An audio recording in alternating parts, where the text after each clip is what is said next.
Hey, I'm Shabir Sultan, and in this episode of Project Zero, we explore hip hop and Singaporean sound with three very different artists. Abang Sapau is a Malay Sikh hip hop artist who isn't afraid to challenge the boundaries of the local music scene. Known for donning his sarung, Abang Sapau is a firm proponent of representing his culture and ethnicity in his artistry. Next up, we've got Axel Brizzy. As the youngest rapper in Singapore to top the local iTunes hip hop charts, Axel Brizzy has garnered millions of streams across all platforms. His breakout single, Thursday, also picked up the Best Song to Sing Along to award at the inaugural Singapore Youth Music Awards in 2019. Last but certainly not least, we have Sheikh Haikal. Known to be a pioneer of the rap scene here, Sheikh won the Asia Bagus Grand Championship as part of the rap duo Construction Site in 1991. His first two solo albums, For Sure and For Sure 2, led him to win Best Local English Song at the Compass Awards in 2002 and 2004 for the hit single With You La. Join us as we break down the idea of the Singaporean sound in hip-hop in this thought-provoking episode. This is Project Zero.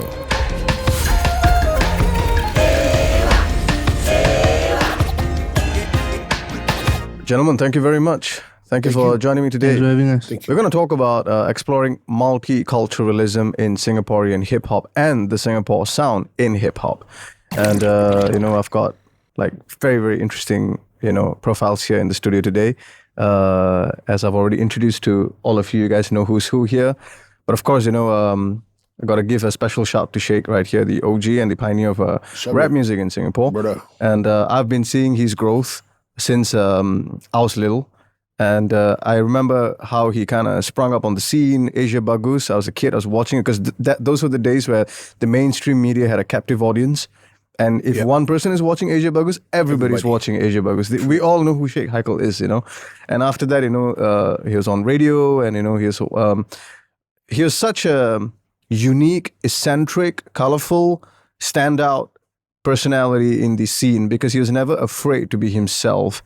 And he was never a conformist in that sense. And that's what makes Sheikh Haikal. And I think that itself is a huge lesson for all Singaporean artists, whether you are in the hip-hop or rap scene or not. It doesn't matter. Even I learned from Sheikh Haikal in that sense. So once again, thank you. Brother, We're very honored to have you. Thank you. I'm humbled, man. Thank you so much. Unbelievable. Thank you, Shabir. Really, really. Thank you. And I guess we start off the conversation about authenticity because Sheikh brought so much authenticity into the scene.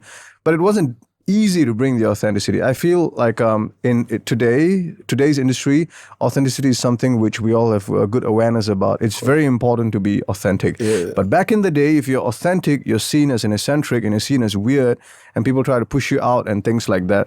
Now, you burst into the scene when it wasn't convenient to burst into the scene. At all, yeah. You did rap when it wasn't convenient to do rap. Today it's so convenient. You just kind of be consistent and disciplined with your reels and you produce some tracks and you keep putting it out. So, you're going to gain a following.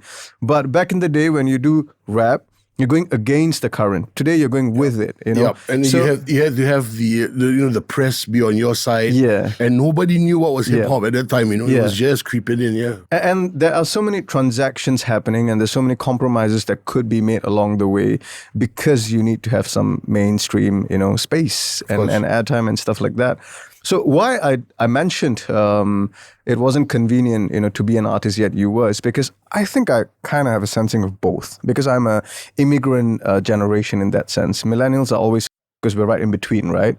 So we start off with the whole reality TV path. I was on Vasantham Star and then I became a recording artist. And today I'm still producing stuff and I'm putting it out on reels and things like that. Yes. So I see that change happening and I completely empathize with this generation. If I tell you the change on our side, you'll be shocked, bro. Yeah, it's going to be drastic, right? Yeah, can you imagine you're selling albums, you're earning money, royalties are coming to you, and you wake up one morning and did Napster and music became free. Yeah. Can you imagine?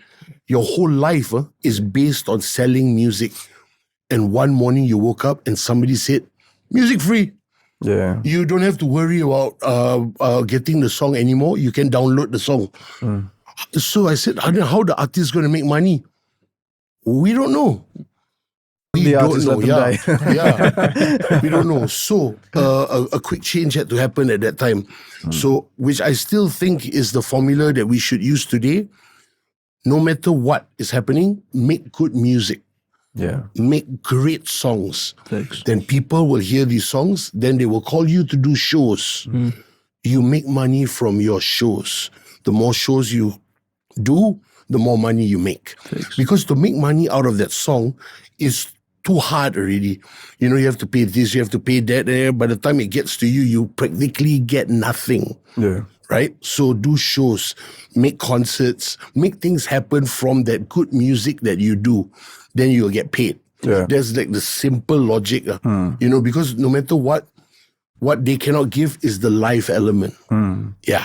Thanks. And when it comes to staying authentic, there are different eras where it's easier to be authentic and eras where it's more challenging to be authentic. For an example, when I go to India, it's very challenging to be authentic because it's a very cutthroat commercial industry. It still is. I'm still doing films in India. Yeah. Of course, I love the industry. You know, I love Chennai and I love the scene. It's very competitive. But the truth is, to be who you are in that environment is a constant challenge. Oh, hard, bro. Harsh. You know, for me to see you do that, to take that step, bro, you're coming from a Singapore market where I think it's very kind, very, Shabir. Yeah. Shabir, okay, Shabir. Yeah. Do this, Shabir, do this song to who do you think you are? Absolutely. Are they? Absolutely. Hey, Yeah. Shabir, I got 1 million Shabir here. You come from a country where people point at you and say, hey, in a rural area, I can find 20 of you, Shabir. And for you to do that, me and Annabelle was so proud of you, bro. Oh man, thank you very much. So proud, bro. Thank you. Gila babi, bro. To us, it's madness, bro. You're a Singaporean boy, and we've worked with you. For you to step in that level, bro, 1 billion people, and you katao the thing, bro. It's Thank you, it's God is something. great. Thank you. God is great, man. And he knows best, man. You know. And I think Singaporean artists, with our authenticity, I feel like we are not non-essential for sure. I don't agree with that statement in the first place. And I do always, I never shy away from telling this truth, which is artists are extremely important for Singapore itself, not just for the society, because military and economy, people are not going to remember you for that in decades to come. But the art that you create is the mark of the height of a society. So it's so important to know that we are not first world country, third world citizens, and the barometer for that immediately is who are your artists. But the ground needs to be fertile for artists to grow authentically. And I always believe that, everybody has a part to play. Artists are doing their best right now. Yeah. I mean, Sheikh did it, paved the way back in the day when there was no way, and today there is a way. And I know that, Abang Sapau, Axel Breezy, they're all doing their best. I heard their stuff. The material sounds great. Very well. It sounds, I hate this backhanded compliment, but let me use it now. You sound international. That shit. I hate it when people say that. What it is. I mean, Singapore is international. It should be international, but we know what that means. I mean, it sounds great. The songs sound great. And I think there's a slight shift in what local music used to be. Like local music used to be frowned upon by a lot of people, all local, that kind of thing. But it's slightly changing, and maybe it's changing dramatically as well.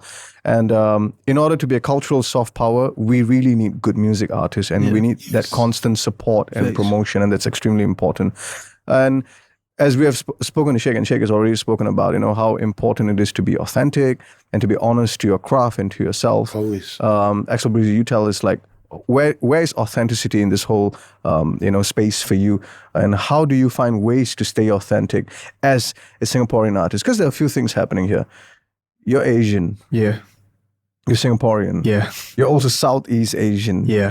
Yeah. and you're also East Asian. And there's so many things going on, you see. So I just want to know, how do these things play up when you write your songs? I think it really takes time. I think when I just started doing music, right, it's always just doing music with what I grew up or am influenced by, And then obviously when I was younger, most of the music I listened to are all from the western side of the world, and then listening to all those kind of music. I mean, there's always the Mendo pop that comes in and all that, but because we're doing specifically hip hop, and my family grew up in a household where it's just pop music. There's, there's Mandarin, there's Cantonese, there's Hokkien, there's even for rap music, it's not very prevalent in my household. So for me growing up, a lot of the rap music that I heard or was connected to was actually through the radio, like Eminem and Soulja Boy and so on and so forth. So I think at the start it was pretty hard to find that authentic sound because I still don't really know who I am as an artist. And these are things that I think over the years, as life experiences come in and you do it to a point where you're comfortable with who you are and you start to find yourself over time, I think it's definitely something that takes time to develop. I think maybe it's just for me, but it definitely wasn't something I had right off the bat, It's something that I had to develop over time because I don't know what kind of artist I want to be. I don't know who I am. Should I just talk about my story? Should I try to do music like what I've heard growing up? It's a lot of questions. Real inside. struggles, man. Yeah. And I think those are things that most artists will have to go through, especially Singaporean artists, because like what you mentioned earlier about the scene when there wasn't a scene and how shit came in during that point, it's because we don't have that. That's why we tend to listen to more, online, using our online, whatever we can on YouTube, radio, and then whatever we hear is always not from here, The things that are from here, you never see them on the radio charts, for example. You never see them on whatever. And we don't have independent radios to really showcase us. Even if there is, the independent radios, even on today, is all only available online, not on your radio airways.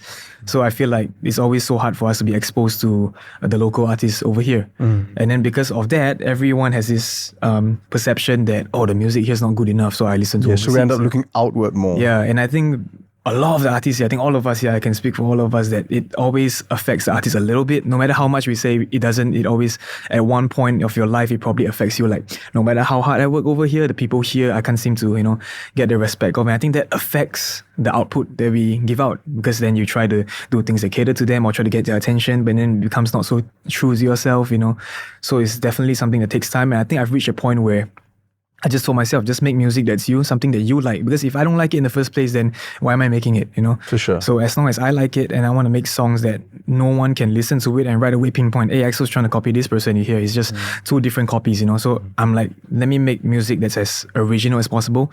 Something that once you hear it, you're like, this is different. I've never heard this anywhere in the world. You know what I mean? Like, this is a different spectrum of sound that I feel like it's not really explored. And then maybe, people will feel like it's different. And that's what I've been trying to do, getting my personal sound and being as authentic as possible, as honest as possible on the mic. That's cool, man. That's so cool. And there's no one route to authenticity. We all have to pursue our own paths. The moment we start, all of us might start with a bit of mimicking because we're inspired by someone, right? Of course. Yeah. But as we go on, we need to find our own voice as well. Yeah. And I completely relate to you when you said that, there's so much of mixture sounds playing at home. And that's the power, I think, the untapped power of the Singaporean artist. Because at home, there is something, there's probably more things than one particular genre playing. Yes. All of us, like I had P. Ramlee because grandmother was Malay and P. Ramlee was playing all the time. And there was, Ilayaraja, A.R. Rahman and Kitaro, Guns N' Roses, Alley Cats. The mix is just insane, and there's Yanni. I don't know what all these albums are doing there. And then later, when I grow up, I got introduced to hip hop and rock and metal and things like that.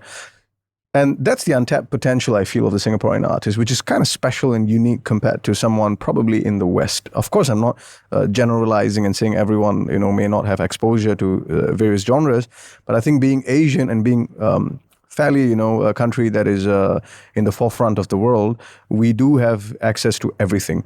I remember when I went to India a little earlier, everybody knows who's Michael Jackson, but nobody knows who's Prince.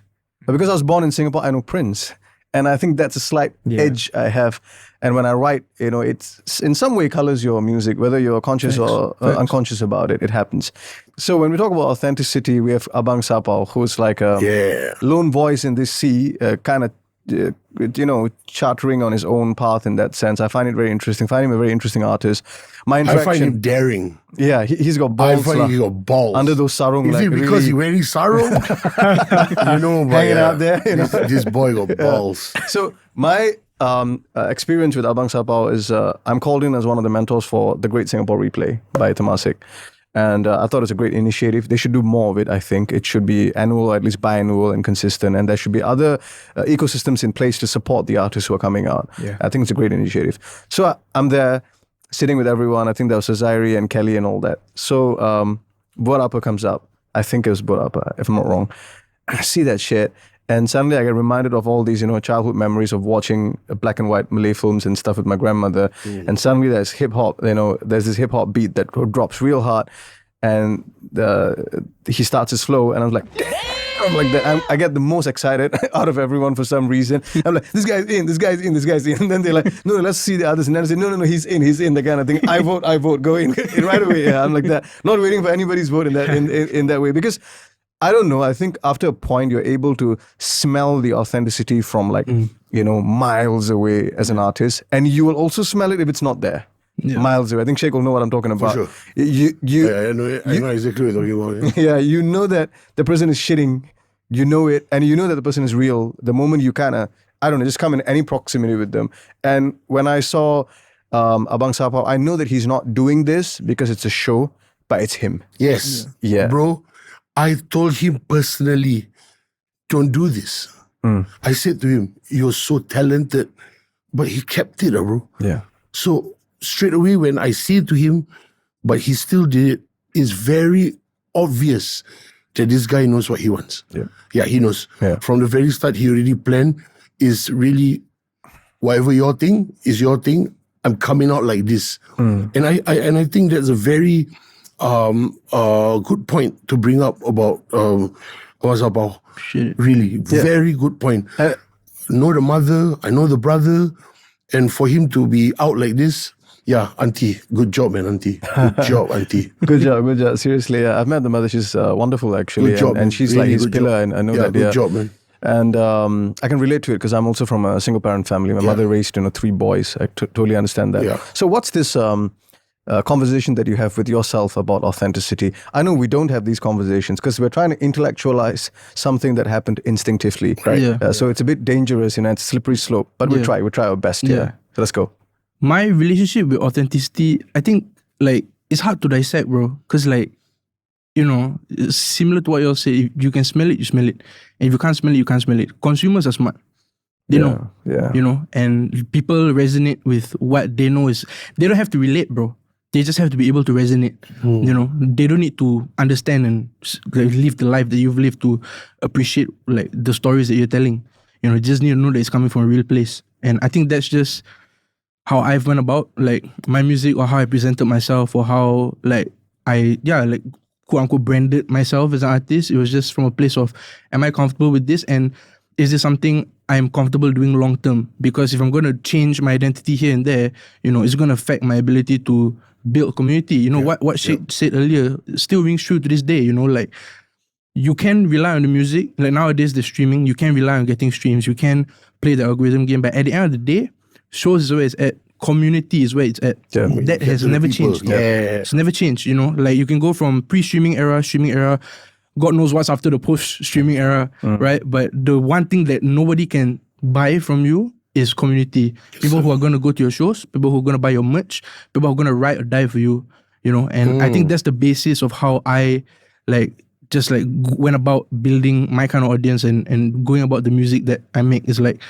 there's no formula. Sometimes I'm singing like crazy. Sometimes I'm making a trap beat like Boapa. Sometimes I'm going full boom bap rap. There's no formula. But the thing that ties it all together is my voice. It's not even like my sarong at this point.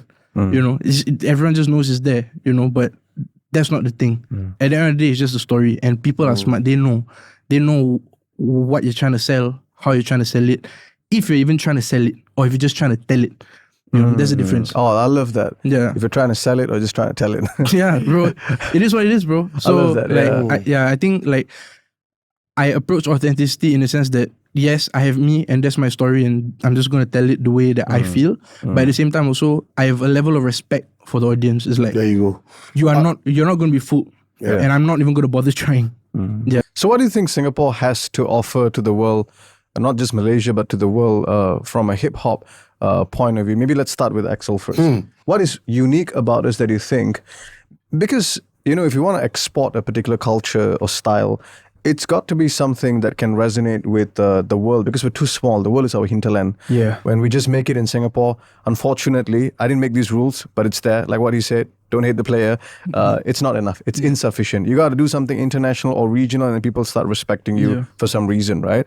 But of course, there are also outliers for that path, like Sheikh himself, who didn't have to move anywhere, but is still very much respected and relevant to all of us and very dear to all of us. So when we think about the current times, what is that edge, the competitive edge that the Singaporean hip hop artist or rap artist has that you think would be relevant or would resonate with the global population?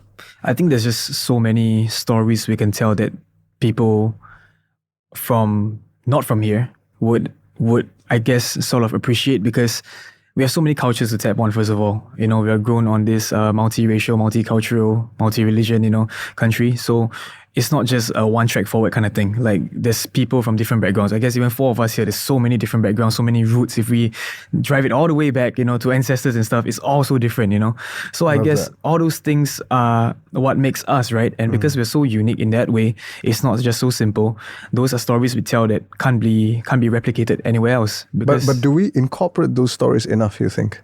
I think it Into our really, artistry. definitely, I can't speak for everyone else, but I think even for myself, it took time, because like I said, when I just started out, you do what's comfortable according to what you listen to. And then it took time for me to really ask myself who I was and trace back, which also led to the project I did with the cultural instruments and stuff. Because when I just started, rapping in my mother tongue was something very foreign to me, because growing up, being so exposed to Western media, all I see is MTV at home, is a bit difficult for me to be very good in Mandarin or good in Chinese, because I speak English with my parents at home as well. Occasionally I hear them speak Hokkien, I hear them speak Mandarin, that's why I speak with my grandparents as well.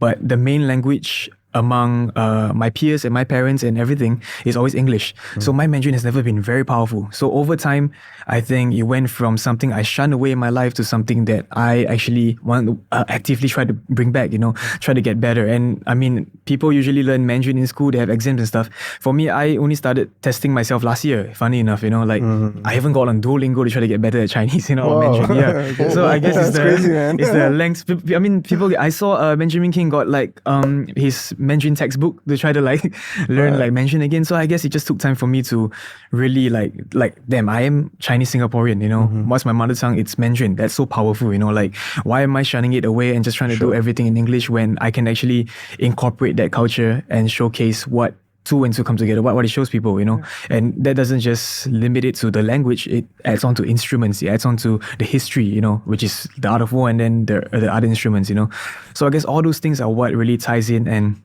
makes me different from an artist overseas, because let's say someone who's Chinese as well, but not from Singapore. I guess the way that they experience these things and the way that they tie in all the cultures won't be the same as me, It's going to be different in terms of fashion perspective, influences, culture. Yeah. It's all going to be different. Exposure to culture, Yes. it'll be different. Yes. So that's the reason why there's only one Axel Breezy in that sense, right? And that person is in Singapore, and the way he is because of the place that he came from. Yeah. And I think the environment influences an artist very much. Yeah, I totally agree. The history and everything. And with Abang Sapa was the same thing. We had a brief conversation some time back, and he said that, I'm reading Stoicism. And this was before Stoicism became a thing, before Ryan Holiday's stuff became a thing. And he was saying, I'm reading Stoicism. And I used to read Stoicism as well. Yeah. And I believe that I got exposed to Stoicism before it became a thing on the internet. Yeah. Also partially because I was born in this part of the world. Yeah. If I was from Chennai, it would have arrived a lot later, or I may not have received the exposure. Yeah. And when I saw your track Art of War, I read Sun Tzu's Art of War 5 times, I think. So I immediately knew what it meant. Yeah. And all that happens because I was born here. Yes. And when I saw Sheikh's Jangan Tinggal Daku, and I saw the track, I did a cover of it. I did a take on my own take on it with the Orchestra Melayu Singapura. And when I saw the track, immediately I could connect to it also because it's part of my childhood, and I also did a rendition. So you see, I can connect to all 3 of you, and it's only possible because I was born here. So it's so interesting how the place you came from colors you as a human being and also as an artist. How does that influence your art, you think? And what do you think is special about that Singaporean artist, who can bring something unique to the global scene? I think a lot of what Axel Breezy said, it rings true. The kind of influence we have here is global. You know what I mean? Because we are a hub essentially of God knows how many cultures here. But I think another thing that Singaporean artists have to offer to the world is the unrivaled Singaporean work ethic. I love that, man. Yeah, we grew up with that. There was always a sense of a feeling of scarcity as an artist here because there is no strong audience base here, and because of that, we're seeing a lot of it happen now in real time. Outside, even within hip hop, there's this English rapper Mary Sue. doing a tour in China. You got bands touring the US, hardcore bands touring Europe.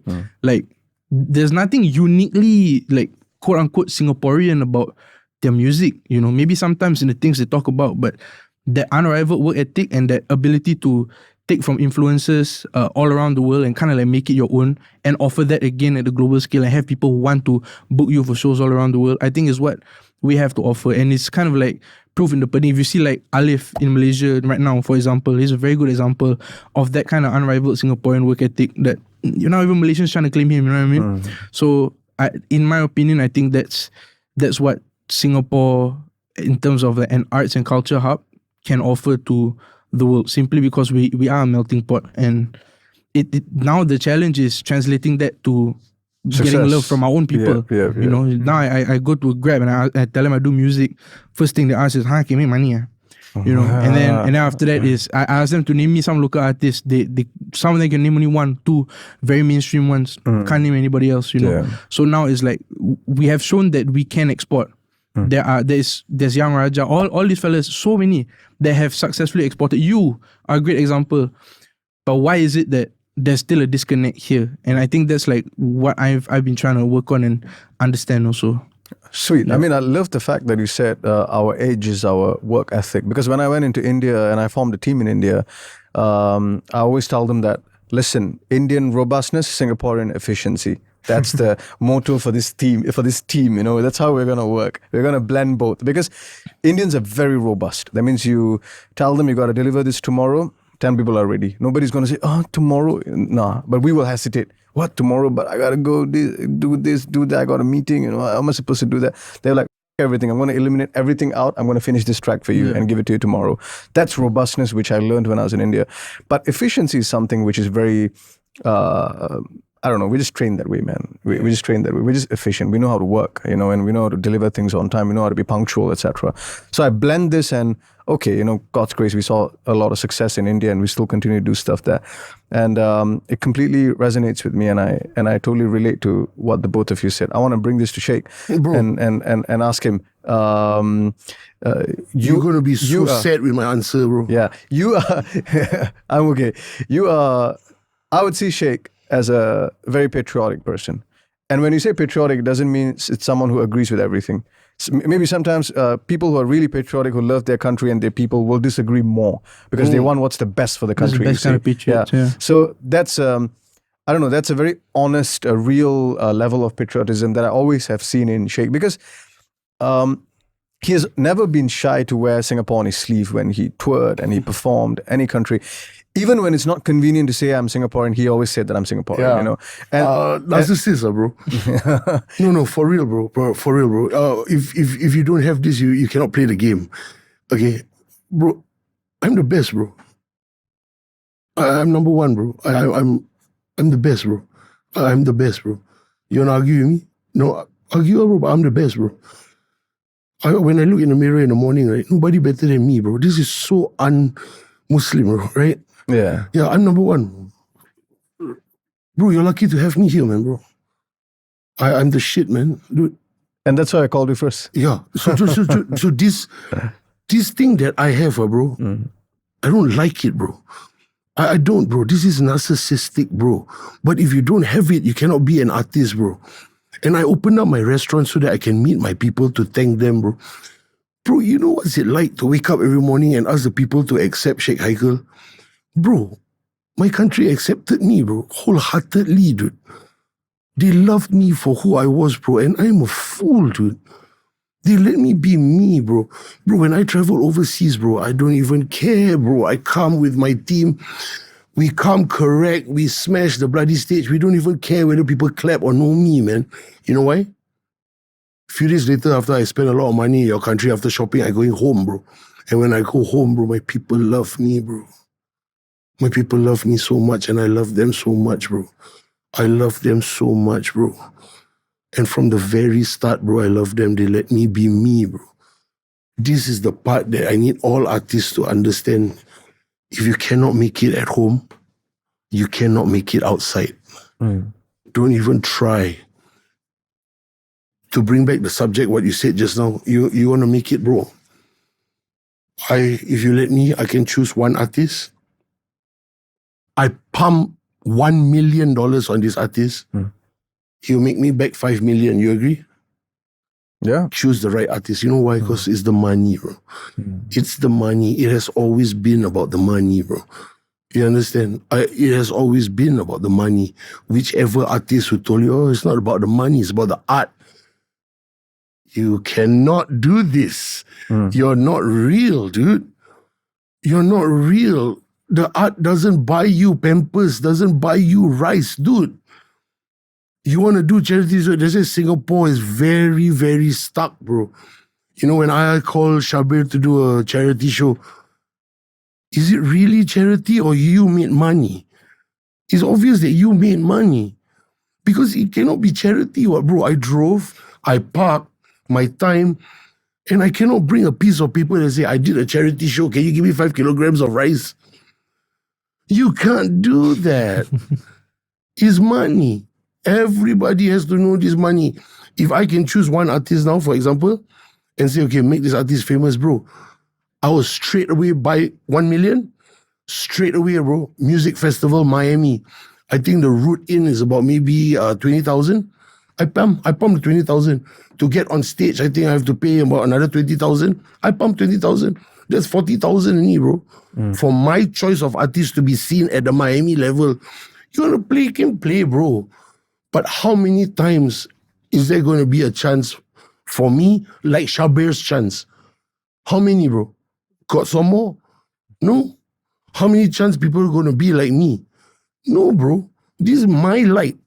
For you, same. For you, same. But we must realize that this is the real thing. Singapore is a money-making country, bro. Everybody's here to make money. All French, German, Japanese, all the foreigners you see here are here to make money. Our population is 6 million. Real Singaporeans, 3. The other 3 foreigners, bro, here to cash in. So with this knowledge that your country is a money-making country, then money is the game. I have money, bro. I don't even have to be famous, bro.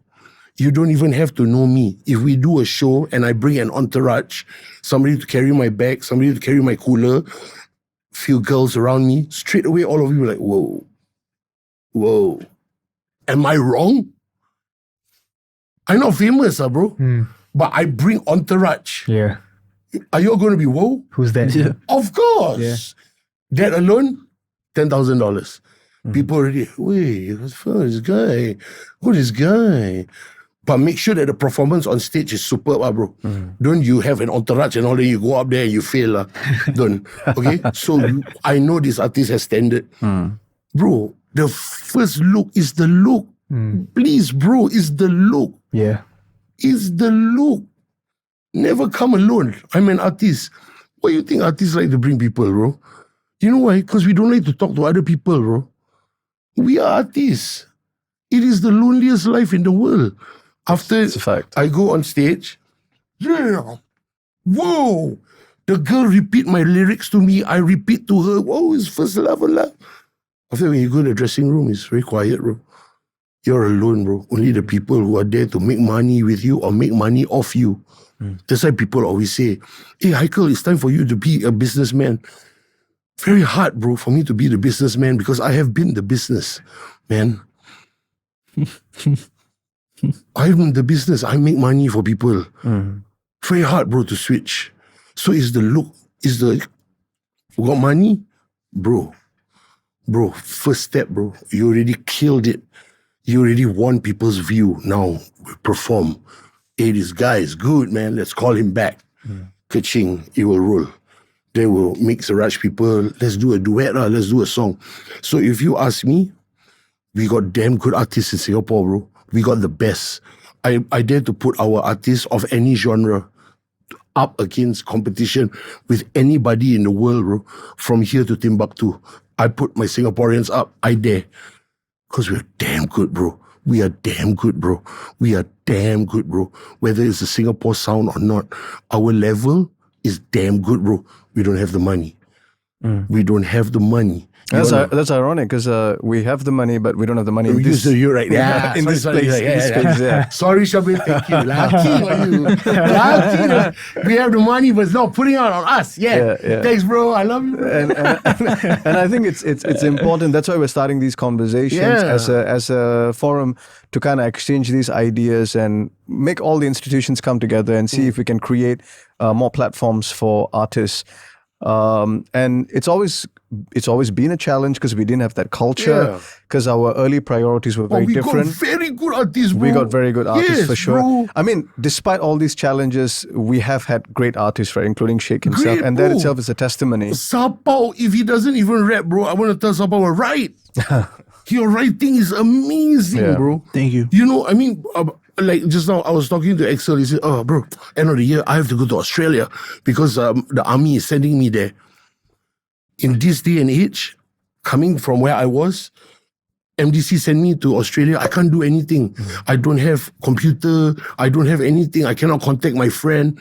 He can do advance notice, get a few shows, right? Share the stage, make some music. I can plan with you. Like now I know tomorrow you're going to India, for example. Then I'm going to India. I will call you, Shabir. Maybe down there, I get a different Shabir to produce a song for me.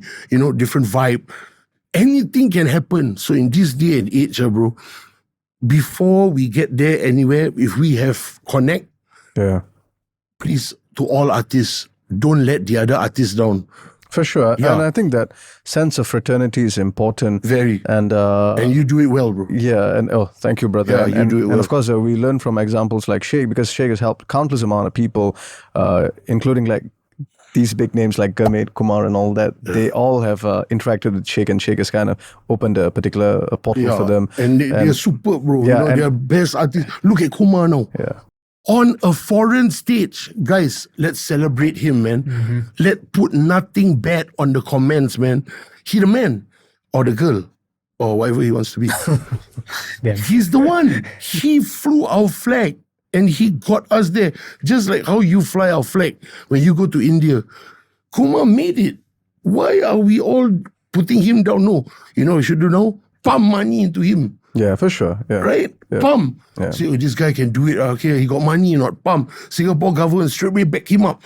You need more money? Okay, we need you to do this, you know, fly the Singapore flag, maybe say a bit more, remind the Singaporeans over there. Have an agenda. Everybody has an agenda. Pump the money on this Kumar guy. Yeah, You know, if I pump money in you, bro. Yeah, I pump. And I think we all need the circular growth where, for an example, institutions patronize certain artists to kind of cross over and make it in their market. And those artists make it, they're from Singapore, and they come back and they mentor other artists. This is circular growth, which we're totally capable of, but we need to organize ourselves in better ways so that Or have something a like that committee with money, right? Hold the money and all agree who to put it in. We have the money, we know we have the money. Put the money there and let us decide who to give it. For example, now if I have money now, let's say, okay, Haikal, you got money. Who you want now? Okay, I'll put money into you and I'll put money into Sapao. Hey, sorry, bro. Not say I don't love you, I love you, bro. But now, if you give me money now, and I put it to two people, I put you and I put you. How will I do this? You, I know I can make money back from you already, Jan. How do I make money back from him? You know what will I do? I'll open a writing competition. Straight away. I'll have a writing competition and you perform your rap. Because I know this guy was sapao all, right? So I have him hit the bloody thing and everybody has to put in money to register. We make money already, bro. Yeah, for sure. Right? And so there's his form. So if I have money, I can make more money. And this is what I think our people in Singapore should know. If there's money to put in, right? Put into the artist. Yeah. Yeah. While my pursuit has never been for money, I never became an artist for money. But what Haikal is talking about is the reality on the ground. Yes, sir. Yeah. And because we do live in capitalistic societies, we cannot be idealistic and go against the current in these matters. Correct. But of course, chasing the money, I'll also believe that it should not change you at the end of the day. No doubt. It's still for the art, and Yes. money is an agent for you to create better art and connect to more to people. make a better you. For sure. Because why? If I take care of you, the main product I take care, you will me goal. You understand that? If I don't take care of you, you're not going to give me anything. So the most important thing in this equation is you, the artist. Take care of your artists, then they will provide you back. And you can make a lot. Because why? We got the best guys. We got the best guys. Our instrumentation, our playing, we got the best guys. We got the best guys. Oh, I tell you, we got the best guys. We have the best, you know why? Because why? If Malaysia better than us, then why don't Malaysia play in Singapore? Why don't we take Malaysian musician? Why? Cheap what? Bro, ×3, you know? Why don't we do it? Because we better. That's the kind of faith. Sometimes you can even call it a blind faith, but you need blind faith sometimes. Oh, you totally, yes. In this industry, which is so Love crazy. and trust, loyalty. Yeah, if you rationalize things too much, people are going to eat you up. So you have to sometimes believe yourself more than others. You see. Yes, sir. And if everyone has that kind of blind faith, like what Sheikh has in artists, I do believe that it's going to help the industry a lot more. It's going to propel the industry to different levels. Yes. Yeah. When it comes to them, I really admire the style where they find ways to preserve authenticity. Yes. And even disagree subtly in their lyrics. Yeah, where they know that, okay, there is a certain barometer I can't cross, there's a certain threshold that I cannot break, but I can play within it, and people are going to approve, including the authorities. They're not going to come after me. And learn from the mistakes of others, bro. Exactly, yeah. And I think when you have more limitations, you have to become more creative. Yeah. Just like the guy who doesn't have, you only got a laptop, and you got nothing, no gear, nothing. Now you're forced to be more creative to produce your track, right? Yeah. So when we're given all these limitations as Singaporean artists, we want to find ways to work around these limitations, because the soul of the artist can never conform. The soul of the artist always wants to the rebel. best art comes from a place of limitation, bro. There you Like go. I sincerely believe that. Yeah, no matter hard, what. right? The best one. Dirt, Buat grind. Apa, the song that broke me was produced, me and the producer sitting in the basement of a car park, bro. There you go. Hot. Multi-story car park, sitting down, just making a beat. Inspiring. There you go. Yeah, Right. I Set, love that wrote, track, right? then Yeah. call my friend, yo, can I go to your house, record? Yeah. A laptop mix and master anyhow. And then when the song come out, everybody know you now. Yeah. And before we dive into that, we're going to check out the song right now in the studio. Okay. Let's go.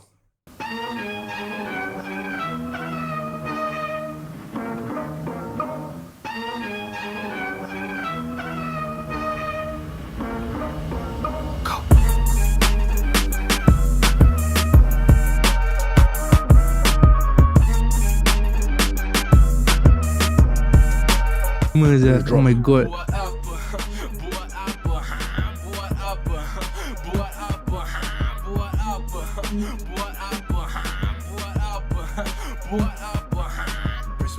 Perspective, I see your side, spin around the field. I love that. I haven't watched this in so long, bro. That's crazy, man. But you eat it for yourself, you won't share no slice. I see your ego, I see your group from what you've seen and what you've been through, and now you made it in the scene. Got your guard up so high, was like stone veneer. You want everyone to listen, but you never hear. So tell me who the real king, tell me who the real king, tell me who the real. You know, when we go to other countries, right? Yeah. It's not what they know that they want to hear. They always ask you, so what's different in your country? Show us that. Yeah. And this is one of those videos that I'll play. Right. Yeah. So tell me the Appreciate thought it, man. process. Yeah. Wow, this, I found, sometimes I wish I could reconnect with who I was back then, because, I think we all have that thought. right, like that was one of the songs that I didn't take any time to write. It's most thoughtless, just let it spill, let it flow, however good, buat apa, like, just went with it, And then I think as I became more and more artist in that sense, start to overthink, start to, plan, oh shit, gotta strategize, gotta whatever. Yeah. But like that guy, that person did not give a rat's ass, bro, about any of that. You know. sure. So that was that process for me, man. It took me like a day to write everything. Sitting in the car park, made the beat. The producer, no one, she's same name as me, Shazwan.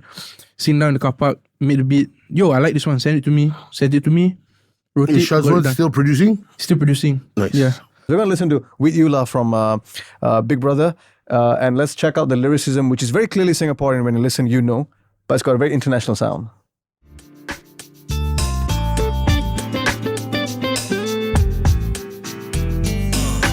So you see, la, no me, no you, la. All I'm telling you is the truth, la. I use a lot to emphasize how I feel, la. So darling girl, Don't leave again, la. Cause if you do, la, then you do, la. Patience, I will wait for you, la. Each break of the day, la. To keep me strong, la. I say Bismillah. Sweet. That's sweet. Really love that. Yeah. Now tell us, the song. Yeah, the song was like going on, and then the year the song came out, the year before that when I was writing it, the word "la" was introduced into the Oxford Dictionary. Yeah, la, because it was used in France as an emphasis, but nobody knew that we in Singapore used "la" already, and we use it as an emphasis too. Yeah, we did. So looking at the dictionary, and it has been recognized as a word that you can use as an emphasis to push through your point, I just decided to write a song. And Annabelle wasn't around at that time, and I was missing her a lot. And Terry called, said, write a song. So I said, I want to write this song, and wrote this song, and it boomed, bro. Stand the test of time, or maybe in another life. Cause they coming for the enemy. 面对我的恶魔 Now I'm fighting for my legacy.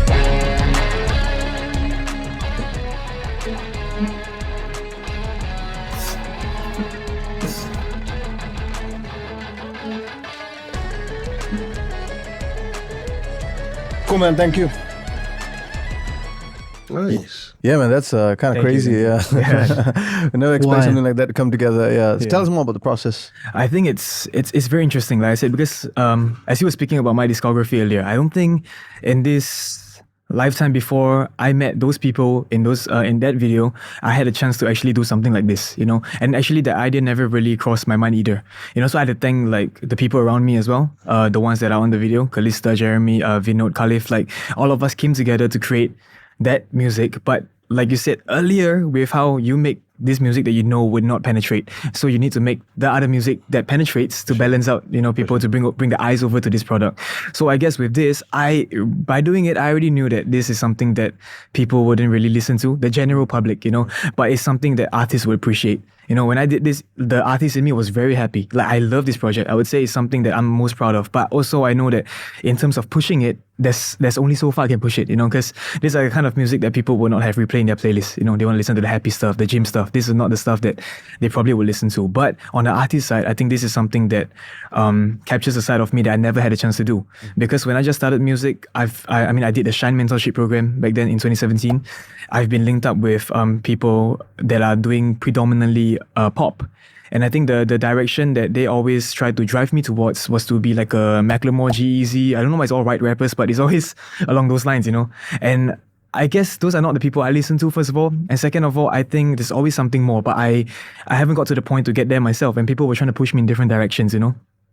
But at the end of the day, when you realize I'm alone in the room, what kind of music I want to do, the self-reflection when you're alone, then you realize that there's a lot to come out that I haven't had a chance to show yet, you know. But I'm only getting older, so it's about time to put stuff in. And then when Kalista, the Erhu player, approached me about this, shared this idea with me, I mean, as pessimistic as I was to make this happen, because there was an Esplanade show deadline that we had to reach. We only had about 2 weeks to make all these songs happen, the 4 songs, all the whole songs of the EP. Yeah, so the timeline. 4 songs. Yeah. So the 2 songs to work, the 2 weeks to make 4 songs was something that I was very pessimistic about, because you're taking me out of the comfort zone of just having me and my producer make a hip hop beat, you know. Literally, I think every race is involved for this project, you know. And I guess it's the Singaporean in us, right? Efficiency, you know, we spoke about this. So within the 2 weeks, we managed to do these 4 songs. In fact, I think it was even faster than 2 weeks. The writing process, the recording, all of it took less than 48 hours, you know, in total. Yeah, the whole project. And how did this exercise, this creative exercise that you did, color or change your outlook of the music that you make now? It definitely is something that, like I said prior, I wouldn't expect myself to do it because of the people I knew around me. Like, if I didn't know the Erhu player, I probably wouldn't get this opportunity as well, you know. So now that I have this and having done this already, it just goes to show, because I always had this doubt about me rapping in my mother tongue, because I wasn't very fluent at it, right? So this was a challenge for me that I took it up, and then right away I think I did pretty decent, and I think it's something for me to build on, you know. So I found out something about me that I wouldn't have knew before this project as well. And also the stuff I've been doing aside from the Art of War before that, I would say nothing was really very cultural or very Singaporean, you know. It was a bit of a mix of what I've listened to growing up, stories that I want to tell, but sound-wise, it wasn't like this, you know. So this was something that I wanted to tap into, never had the avenue, but now that I did, I took it up, and it's now a part of my discography that I'm proud to have. And it's changed your artistry as well. Yeah, the way I write after, the way I think about how I approach a project, it's just so different because it's an experience I never had, you know. And I think these platforms, I feel like when they're more available, Singaporean artists will be more open to such cross collaboration. Now think about it, right? We are a very small country, okay, and our neighbors are probably not our same races, and they're from different cultures, and it's not like, I always draw this comparison. We're not a big country like India or China, where this particular culture or this group of people who play these instruments live thousands of kilometers away and I can't reach them. It's not like that. I just drop a call, I can get a kompang in my studio like within the week, and I can get a erhu player or a chongron, you know, next week, and I can get someone to play the sitar, you know, tomorrow, etc. But we don't tap onto that unique potential that we have, this multiculturalism that we have in Singapore. We don't always resort to that with our music. And I tend to believe that it's because there's a lack of platforms. There is no incentive to do that.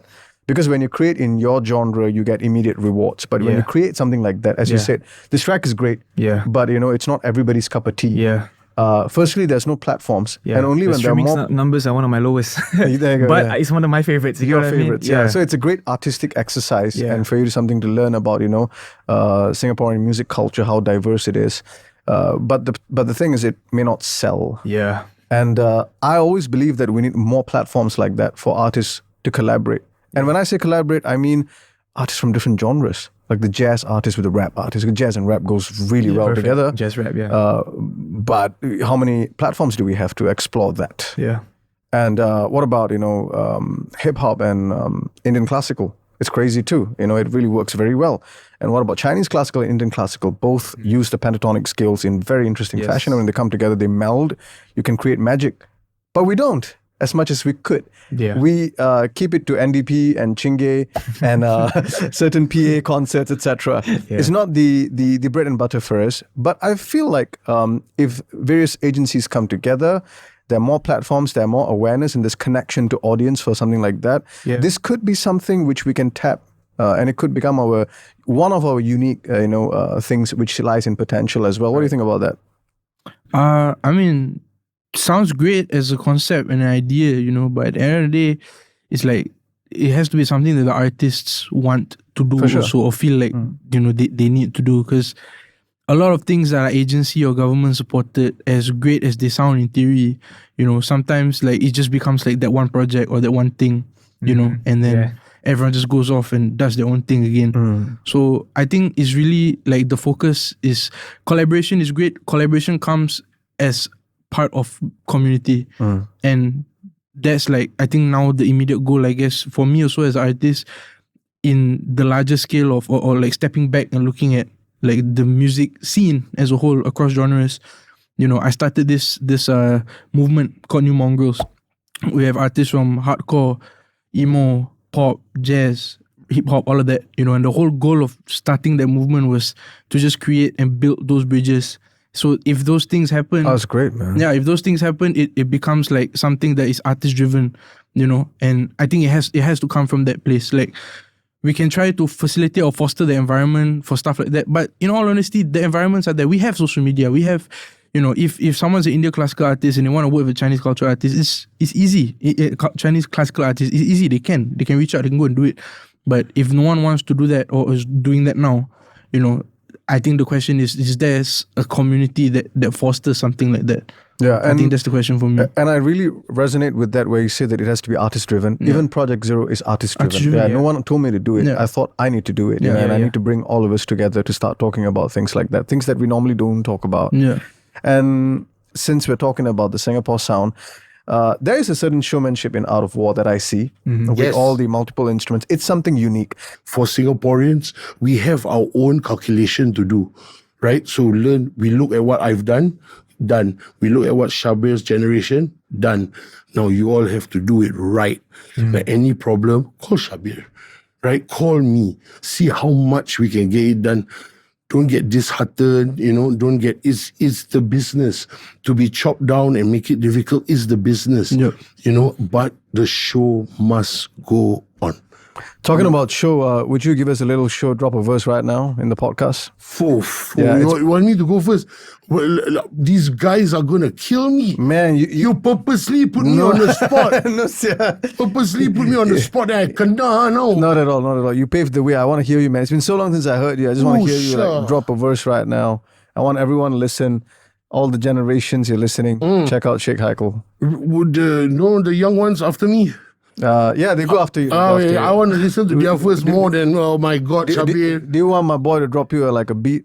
Who's going to do the beat? All right, man, Bhuvan, come on. Serious? Yeah. Bro, I tell you, in New York, right, when I was studying in New York, right, and somebody goes, oh, this is a rapper from Singapore, suddenly got big box, bro. For no rhyme or reason, let's go. And then after when the guy go, let's go, got beatbox, bro. Like the beatbox come out from the wall like that. I'm saying, let's go. All right, let's do this, man. Let's go. 1, 2, 3, go. Yeah. Okay. All right. Here we go. What would you do when I step to you? I'm the unstoppable Malayu, bonafide funk master. I'm on the attack. There's nowhere to hide, so just relax. Cinnamon rhythm that you can't resist, cause I'll be bored stiffer than your rigor mortisa. If I had no fans and friends, I can hang with this manifest. I do my chest to confess. I rock funk in everyone's stereo, dropping the soul deep in the kidney stone. Sheikh Haikal gets electric on the microphone. On the microphone, I am in your zone.